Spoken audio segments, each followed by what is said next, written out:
So there are certain things which are non-negotiable in the bylaws. I think those need to be amended in order to make it possible for other people also to be able to sign the checks. Now when the check is signed, basically I think there is a bit of a confusion about what we are doing. You know, there are two things what happens when the checks are signed. One is approval of expenditure, the other is dispersal of expenditure.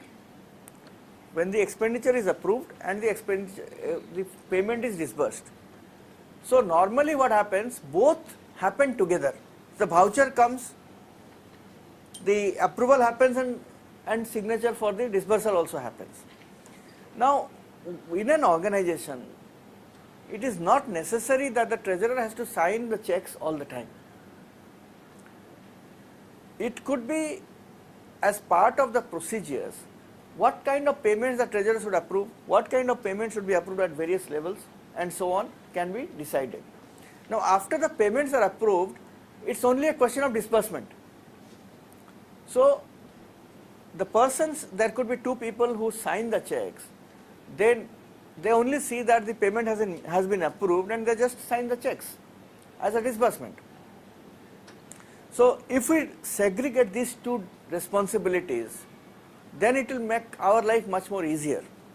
Otherwise they will come with so much of checks, and then humanly it is impossible for the treasurer or any person to go through each and every payment.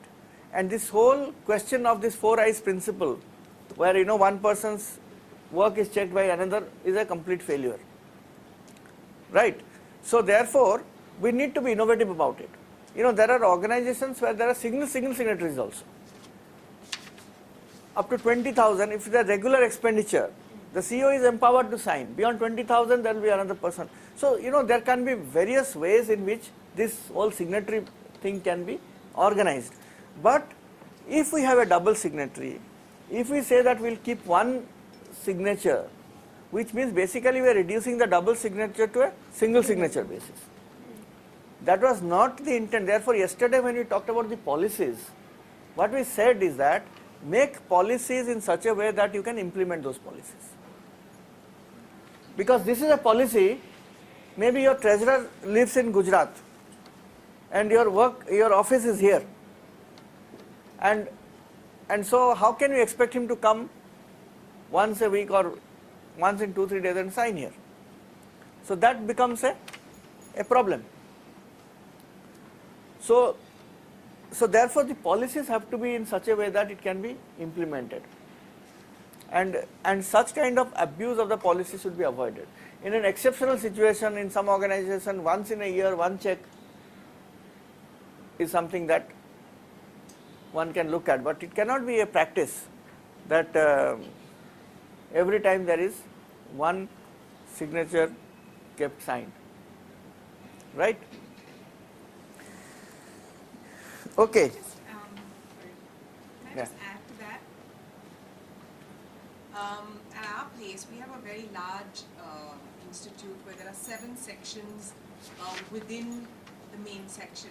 So what we've done over there is actually, like you just suggested, have levels. So up to 20,000 or 50,000 X people can sign, and above 50,000 it has to get one board member's approval.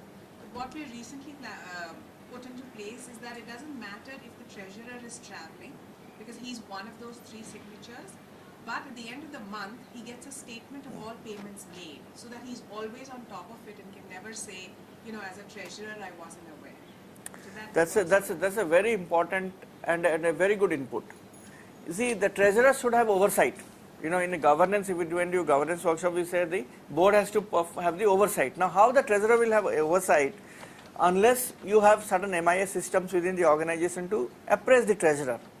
So which are the payments which have been given, and so on. That sort of a oversight that treasurer should keep, maybe monthly one statement which should go signed by the chief functionary that these are the various payments have been made, budget analysis maybe once in a quarter, things like that, which will keep the board informed of what is happening. Recently there was an organization where they were disbursing funds, about 50,000 to one person every month. And this person was taking 2,000 rupees per child for 25 children for their education in a slum in Delhi. And so when the check came for signature, the treasurer asked that this person signs and takes the check. Now what happens after that? Whether he disburses this money to the children, whether he gets receipts or vouchers or what? He said no, he gets a list where their various signatures are there that he has further disbursed to them. I said to these people that, have you ever checked whether whether he gets it done from the street, some people, or is it really authentic? How will you check? They were really not thinking this. I just left it at that, and after 2 days, this finance manager called me and said, sir, what we did was we disbursed the check, it was a bearer check to him, and I asked my accountant to follow him. He went to the bank, and as he was taking out the cash, he was signing the 25 in left hand and right hand, and in various names. And after 15 minutes, he came back and gave it to me. So I said, what you can do now in this kind of a situation? He was really confused. He said, no, I never expected this would happen like this. I said, then you do one thing. Next month when he comes, this month anyway he has taken the money and gone. Next month when he comes, you say that now my accountant will go with you, withdraw the money, and you take him to the people whom you pay, and for 1 month at least we want to get those by ourselves. So the issue is that one has to be innovative in internal controls. What you can do, how you can ensure this kind of checks and balances, because in a large organization otherwise it becomes very difficult if you want to keep direct control. One cannot keep direct control over large like what you are mentioning in like a large organization, multi-locations and so on, right? Okay, now let's quickly look at point number 4. The finance manager, while preparing the bank reconciliation statement, realized that the program manager was not depositing his. So program manager was basically increase his salary, not increase his salary. Oh, he has taken it. He has taken it. Yes, with increment he has allowed himself, and he was taking the salary. So what is the lapse here? Many. There was no accounting control. Reconciliation should be done. Bank reconciliation should be done every month. But before that, there should be something else. The cashier, the cash, cash, how many much cash. was deposited and the money has gone from the account or not.